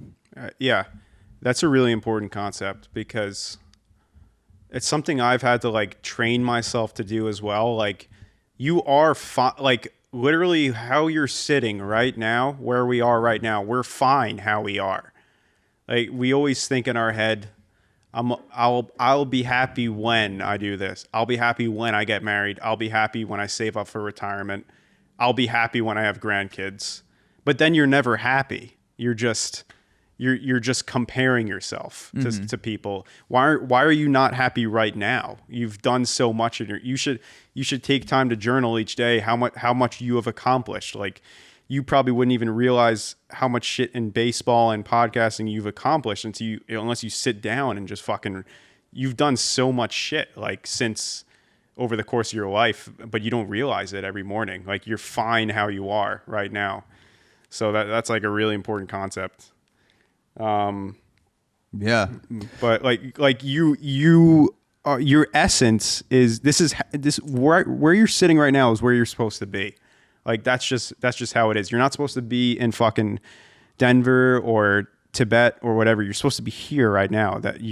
This is where you could draw from your happiness right in the moment. So that's yeah. There's a scene in the TV series Long Street that Bruce Lee was in, and he's teaching a blind man how to fight. Yeah. And one of the things that he says is, if you try to remember, you will lose. And so he's teaching this blind guy how to fight and remembering all these moves. And he's saying that when you try to remember, the act of remembering and then acting, you will lose. Thought is your enemy. And so meditation and the way that Sam Harris speaks about meditation has made me realize that this endless negative cycle of thoughts is the biggest enemy. It's an illusion that I will face in my life. Literally an illusion.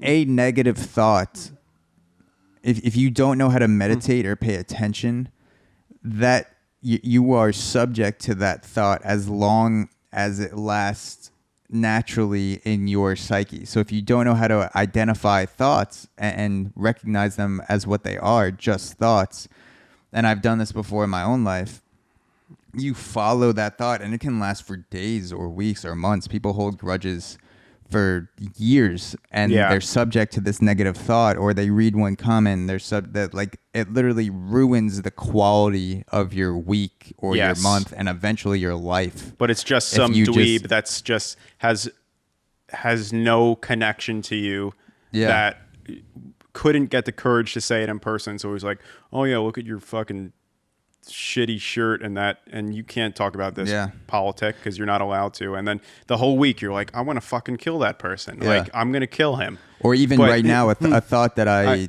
have during podcasts sometimes is what you're saying right now is not interesting, or what you're saying right now is the wrong thing to say. And I recognize that thought and I say, okay, this is a normal part of podcasting, is that doubtful thoughts will pop up. Right. I don't need to then follow that thought and let it color my consciousness to the point where it's affecting what I'm saying. I just Also, that means you're thinking, I mean, your fans are supportive, but that means that you're thinking like what looks good to people, but your mindset should be, what do I want to talk about? You know? Yeah. So don't worry like, oh, like, this person's going to think that Bruce Lee's boring. I don't want to I mean, respect to all the followers, but also fuck that thought. That's stupid. Like if you want to talk about something right now, just just say it, you know? It's Yeah. that's true. Yeah. And going off of your blackface, I want to get into stereotypes. That's what I want to talk about right now, because you clearly need to learn. I don't condone blackface. About just saying that. Yes, get it out. Get out my insecurities about. Yes, a lot of people. I don't care about blackface.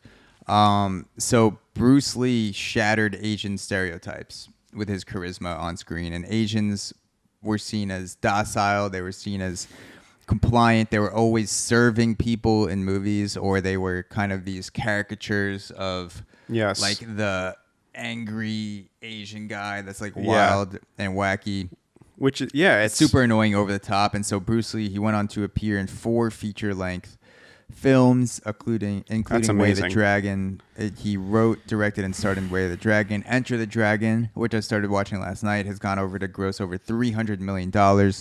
And he actually had to go back to Hong Kong to make movies the way that he wanted, because Hollywood wouldn't give him a chance. They didn't see an Asian guy being a lead action star in a movie. And eventually they gave him a chance with Enter the Dragon, but it took a long time because they didn't see Asians playing a lead role. So what are your thoughts on Asians being stereotyped in Hollywood? Your thoughts on Asian stereotypes in general? What do you see what do you think about what you see when you think about Asians in movies and Asians playing roles in movies as an audience member? I think that I think personally, well, first of all, it's still a problem today. There's not enough lead Asian roles. I'm trying to think of them right now. I mean, there's Jackie Chan. It should be more acceptable, honestly. Asians overall work their fucking ass off, dude. And I think that pisses some people off. Like, they have an amazing work ethic.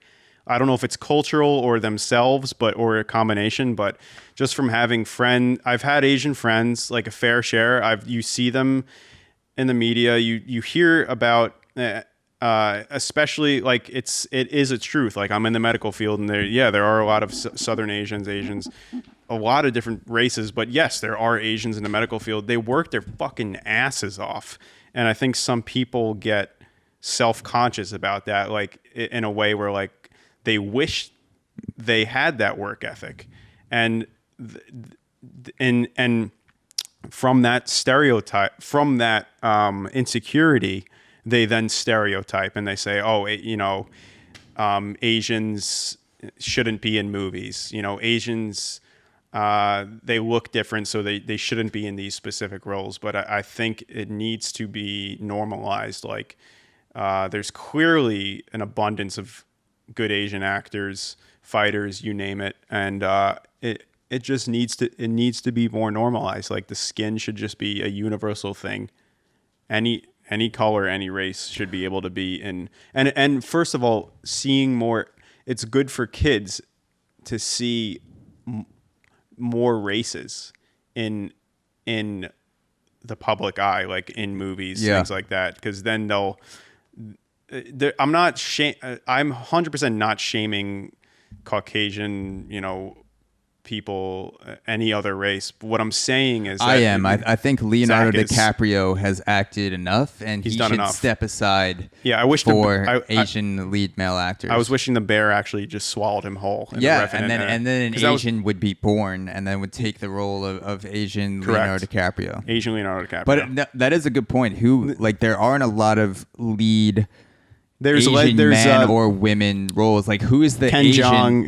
Ken Jeong is a huge. But who is the Asian version of Leonardo DiCaprio? There are a lot of handsome Asian guys, but you never see a rom-com or like a sort of action movie that's not with like kung fu with an Asian guy. And if an Asian guy is in the movie, it's always like because he's the Asian thing in the movie. He's the Asian stereotype in the movie. There's never just like like a Taken with like an Asian guy instead of Liam Neeson. It's always like, I know. We'll have Liam Neeson, and then we need an Asian guy to fight him. There's so many, like, I have a friend that's shown me so many Korean movies that are absolutely amazing.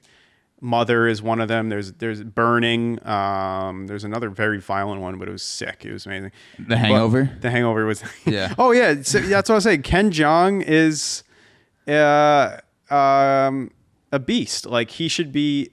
I mean, it's just there's. What I'm trying to say is this: like there's. I have to search for like these indie.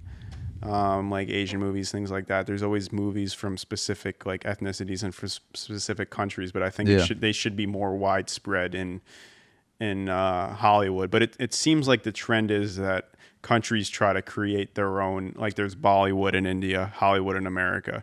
There's I don't know what it's called in the other countries, but there's good Korean. It was good to see. What was that movie that won the Oscar the other year? It was about. Parasite was. I thought that was really that was a good great movie. That was good because it had a lot to do with the Asian stereotype of being docile and being compliant. Where you had this family that was just like keep your head down and do what you have to do. To survive. And I definitely need to watch that movie again. Something that the Be Water documentary on ESPN talked about with Bruce Lee is the fact that you have black stereotypes and you have Asian stereotypes. And so one of the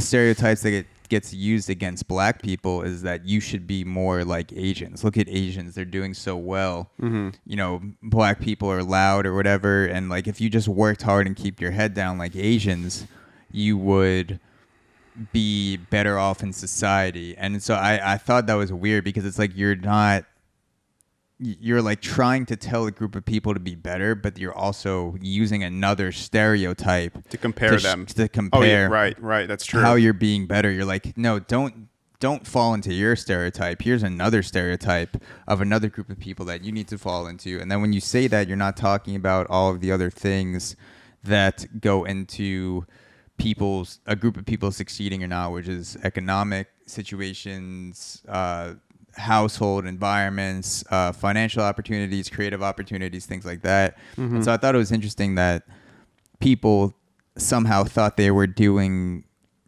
good. And you even hear it sometimes today where you're like, oh, Asians, like nothing ever happens bad to them, or like you see Asians doing well. Nothing ever happens that's bad to them. Obviously that's not true, but like you see Asians doing well. And people can't just be like, oh, Asians work hard. They have to say, like, Asians work hard.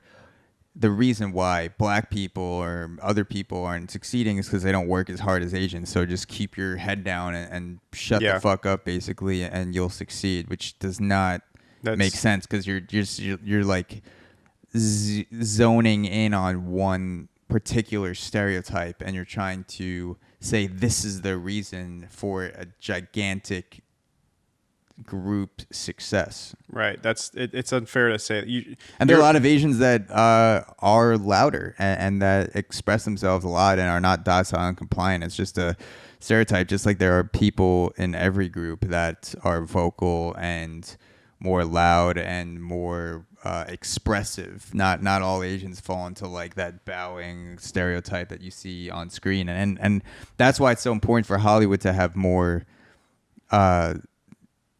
have actors and have people on screen that are from different backgrounds, because then that is what starts to break the stereotype. It's hard to break a stereotype outside of pop culture because that's where stereotypes come from. Yeah. And so in order for stereotypes to be broken, there needs to be a bunch of different people from a group that all like they act differently, they think differently, and so the group of people becomes less of a caricature and less of a color or a race. Like that's not a primary characteristic, and the primary thing is the person, the humanness, the humanity. And so that's why Hollywood is so important, because Hollywood in many ways controls pop culture.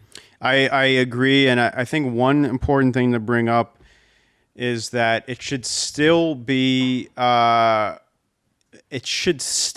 based on the quality of the. When someone wins Best Actor, everyone should be considered. Yes, I believe in multiple races having chances at acting and being big in the movies, but it's going to be a hard balance between bringing you while you're bringing more races into movies and Showtime and Hollywood, you need to make sure you're also basing the Oscars and Grammys off of skill.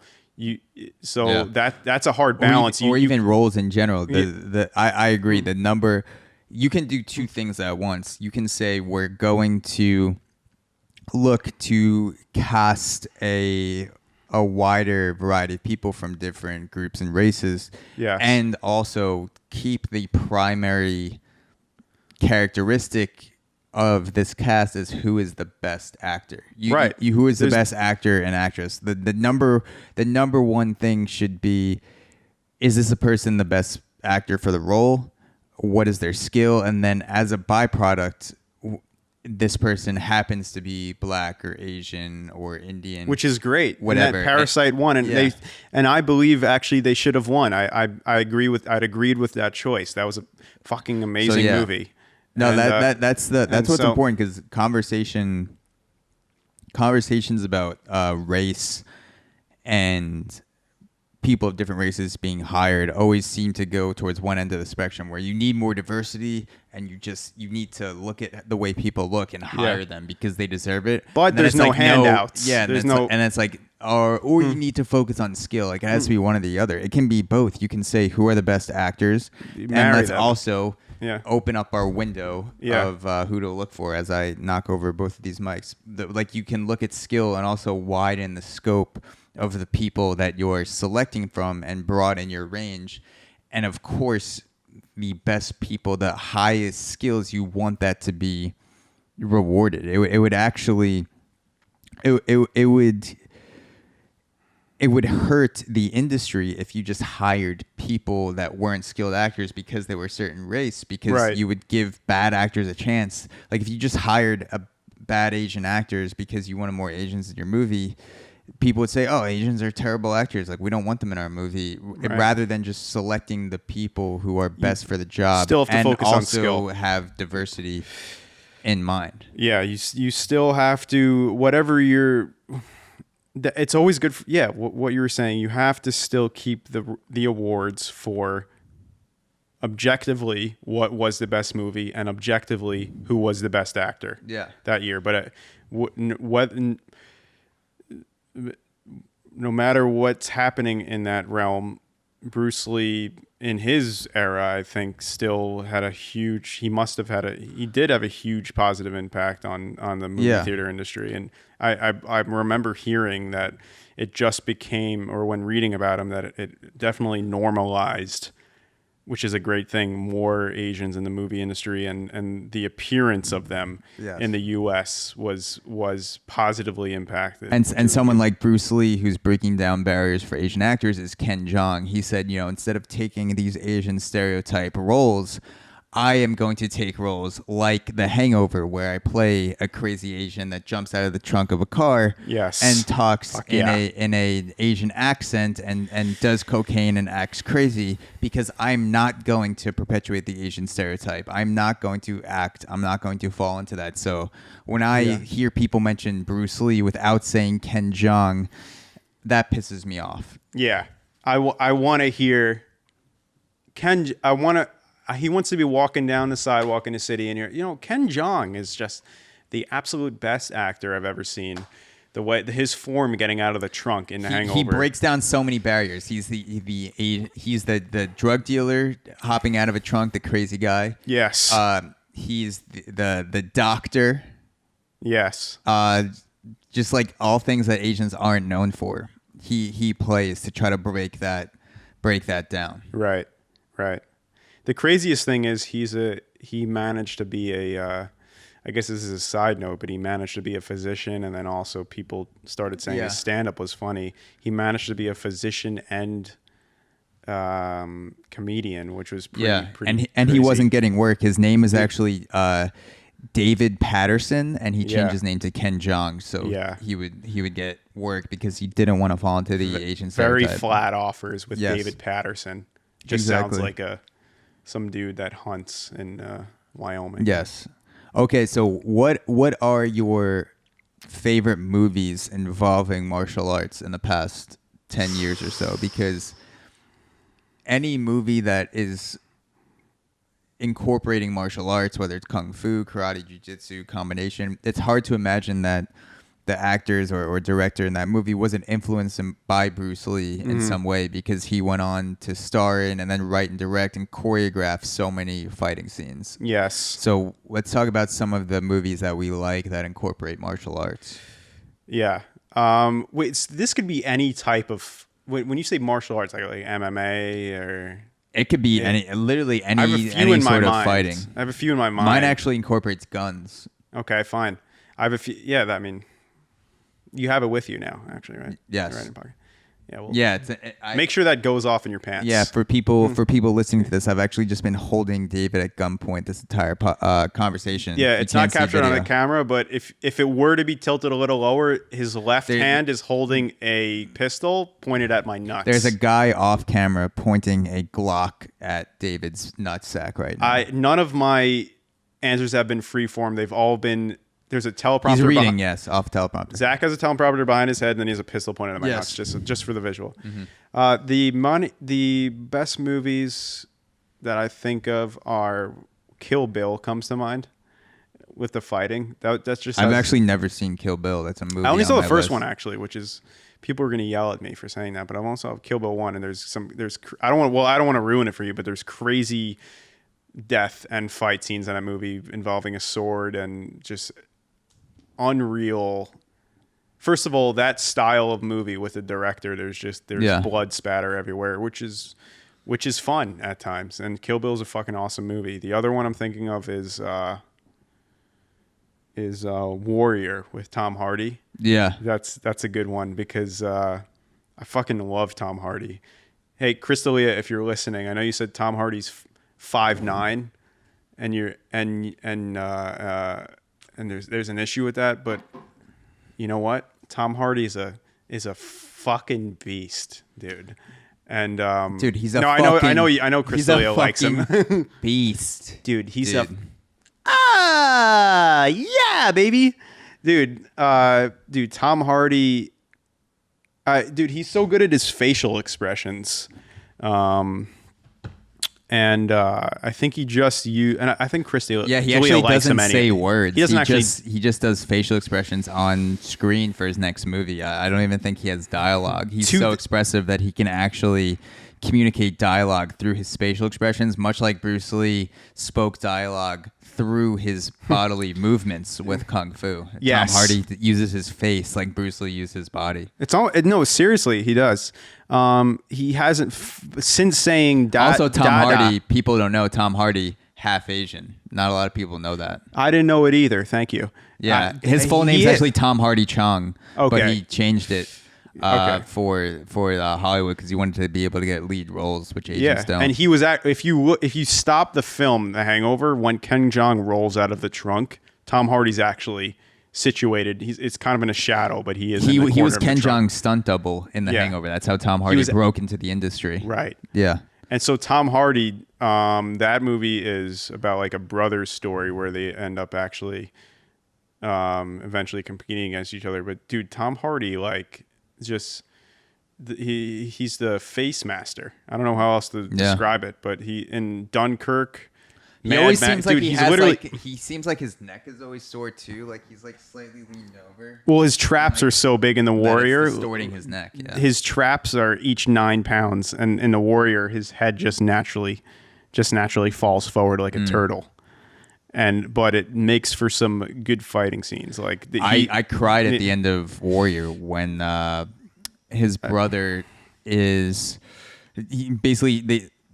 they're two brothers that fight each other at the end of Warrior, and he's like, his brother's like, Tommy, like, it's okay, you can tap. And he's like, and then he taps. He's like, I love you, Tommy. I love you, Tommy. Yeah. It's a great scene. It fires me up. It's probably I cried too because I haven't heard I love you from I hadn't heard it my entire life. From me or anyone in the family. From you, it's only I've only heard I hate you from you. So to hear that in the movie, I instantly bawled, and I said, we actually recreated that scene at the end of Warrior in honor of Tom Hardy and Bruce Lee. And instead of saying I love you, I said I hate you, and I snapped your arm with an arm bar. You were tapping out, and I snapped your elbow in half. Yeah, and then I raised it, and it was dangling like spaghetti. It was, and I was like, I was like, I won because I built a you didn't tap. You didn't tap. I snapped it, and you stayed with it, and you used your spaghetti arm as kind of a helicopter to slap me in the face. You didn't tell the ref which arm it was, so he accidentally rose.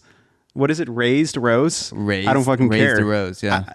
The arm that was snapped, and then the ref separated it even more. Yes. So Tom Hardy is a beast, but I feel like now he's just cast for. They're like, okay, we need a face that doesn't talk, and we're only going to show the face, like Mad Max, Dunkirk, whatever. And so that's Tom Hardy, man. Mm-hmm. But he gets, you know what? At least he understands what he's needed for. So speaking of Hollywood roles, so yeah, your turn for. Have you? Let's get to my choice for martial arts movie. So mine is John Wick. Oh yes, baby. And yes. John Wick, the director of John Wick, actually calls. I would hook up with Keanu Reeves. Yeah, me too. I have.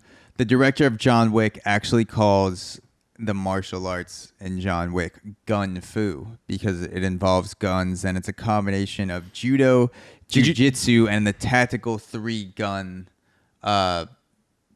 routine, whatever tactical 3-gun. I just want to stop you right there. You're getting a little close to my copyrighted Blink-182 Fu, so let's just be careful there. Okay? No, you mean what I copyrighted? We can go back and play the recording, and we can see that I copyrighted. Yeah, well, you wouldn't be able to play a recording if I kill you right now. Oh, really? Can you? Let's do it. GunFu. Let's do it. Ready? I got you. You're dead.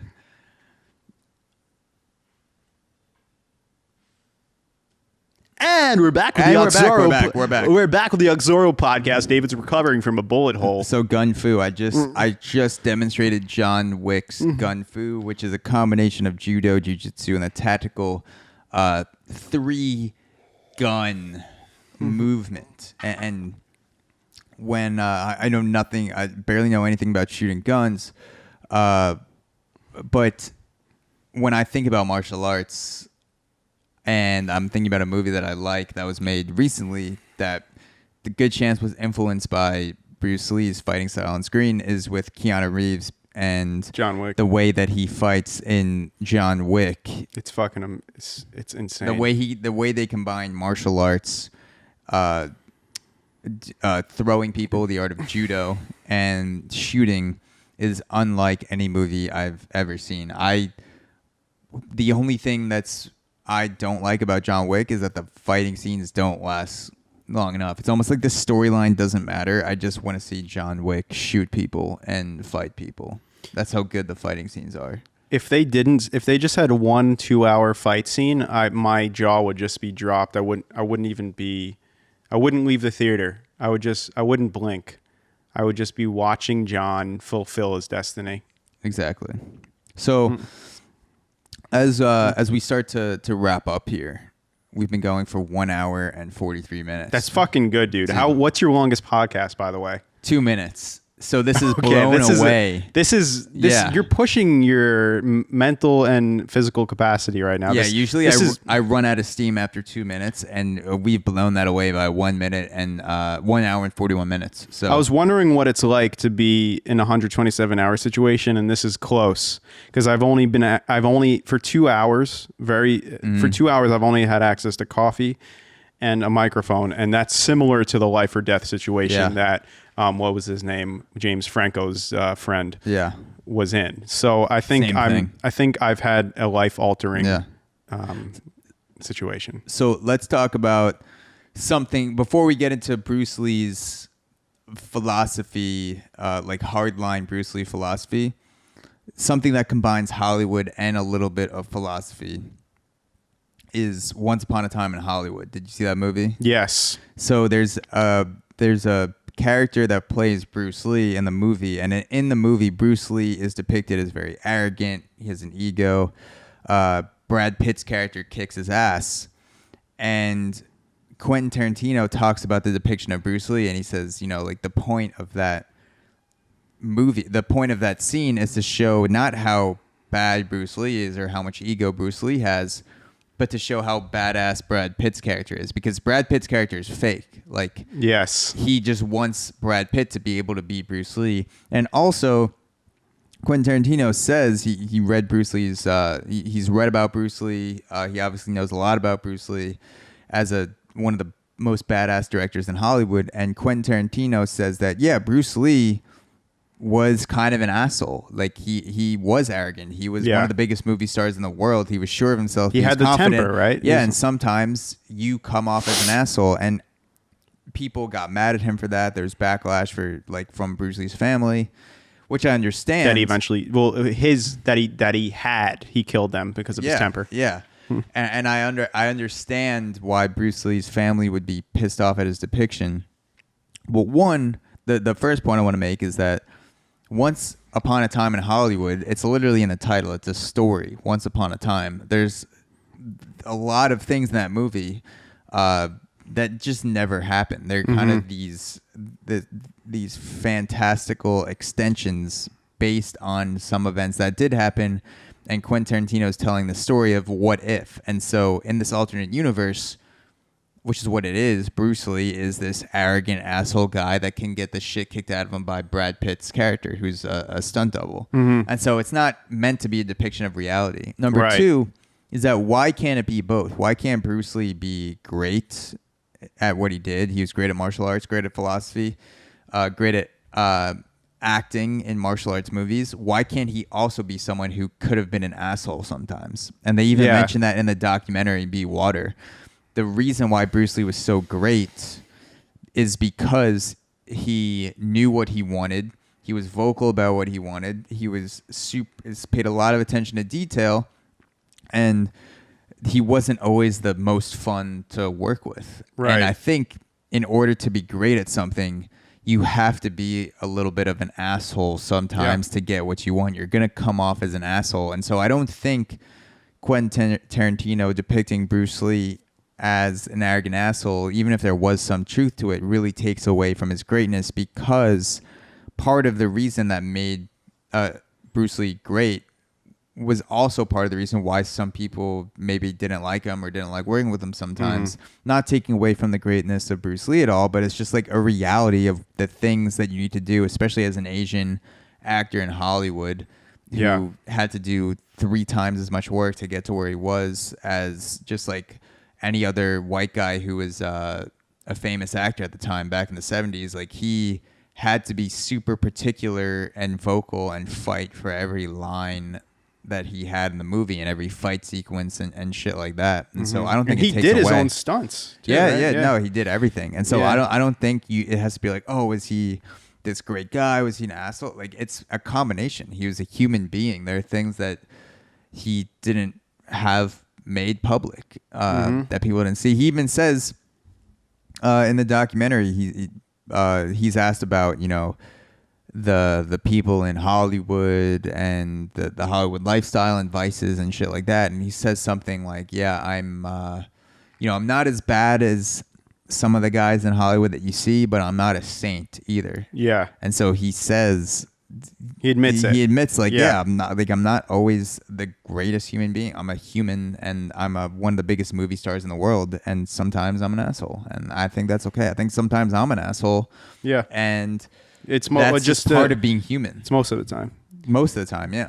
No, but it could be a product of these people. I mean, maybe he was actually an asshole a little bit, but these people may not have been around. They're not used to being exposed to a very skilled, confident person that gets what he wants, like you were saying. So then they interpret that as, this man is cocky.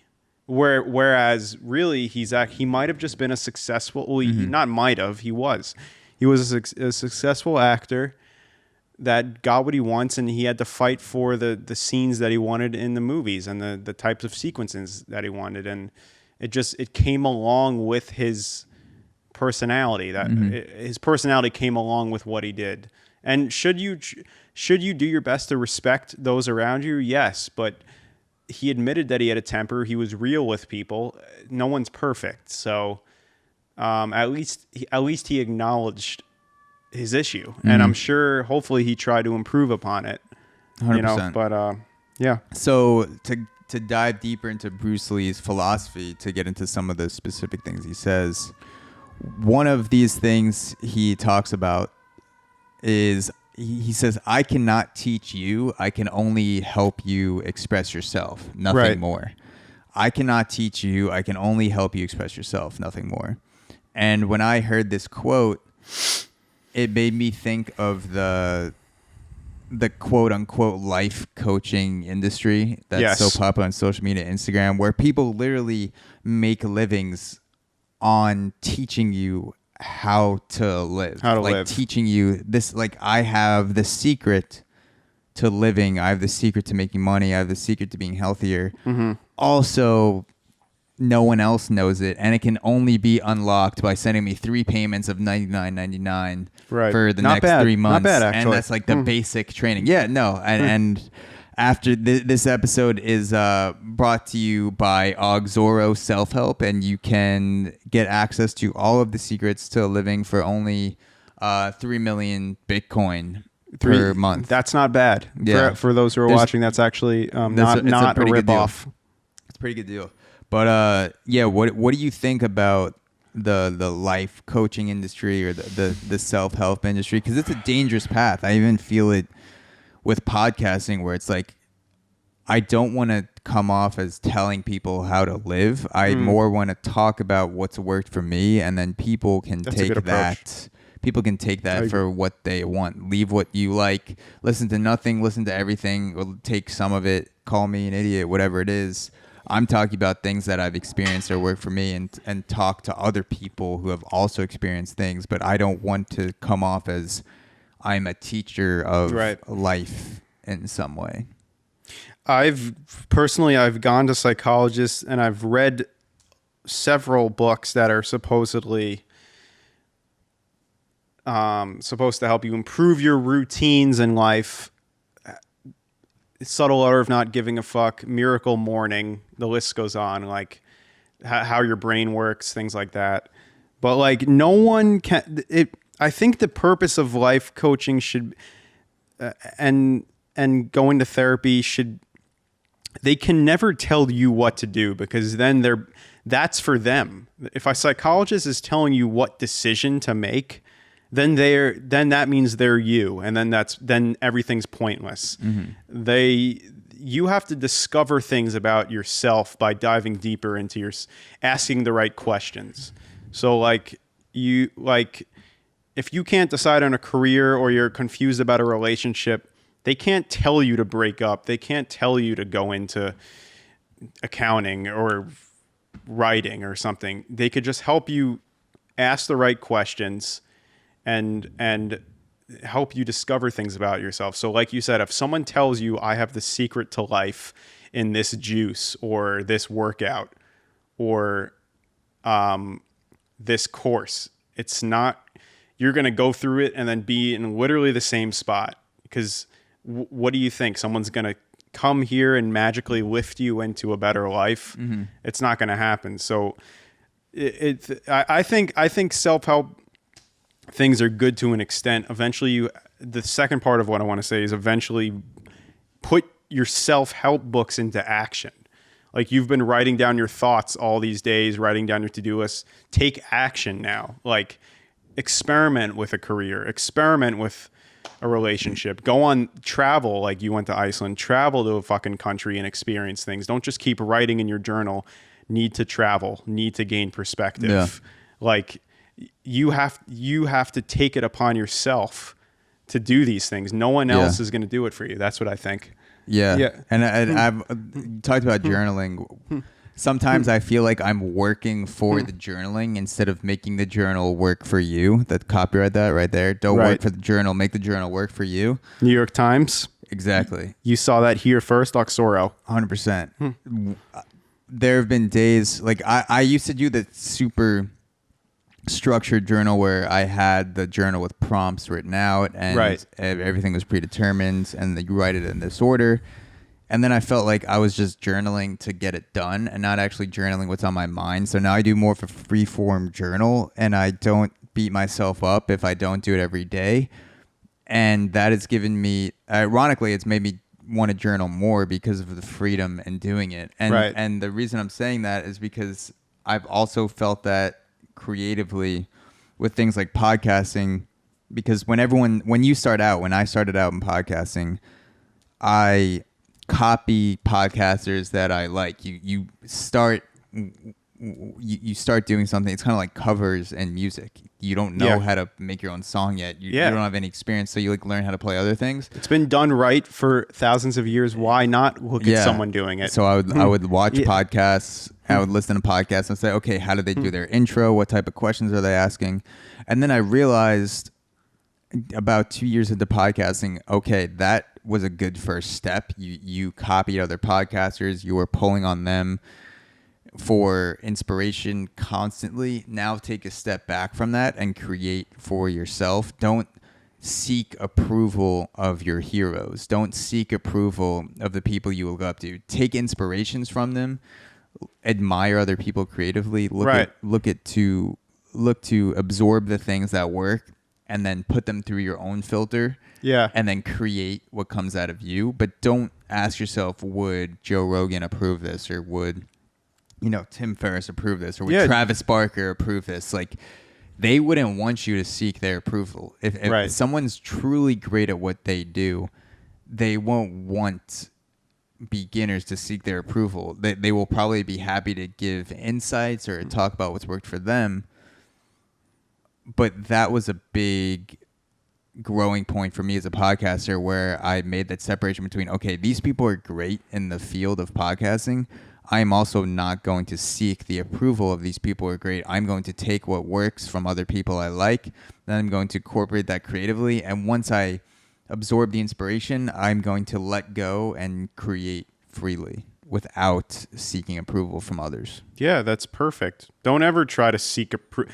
I mean, like, you grow up with people telling you what to do, and even your parents influence you, and you'll think like, oh, is this what my uncle likes? Is this what my dad likes? Does this girl will this girl think it's just do it, And also, if you ever thought to yourself, what does Joe Rogan do? Let me copy that. Then you're just going to be another version of Joe Rogan's podcast. 100%. Be the AUXORO podcast. 100%. So yeah, And you could take, obviously there's take some things from him. How does he set up his mics? How does he engage? Because he does small talk, I notice. How does he engage the listener before they start? How does he cut his hair? That's why I'm going to start shaving my head. This is all. You're going to be a monk. Go. Exactly, 100%. Hey, it looked good that time in college when you did it. You should.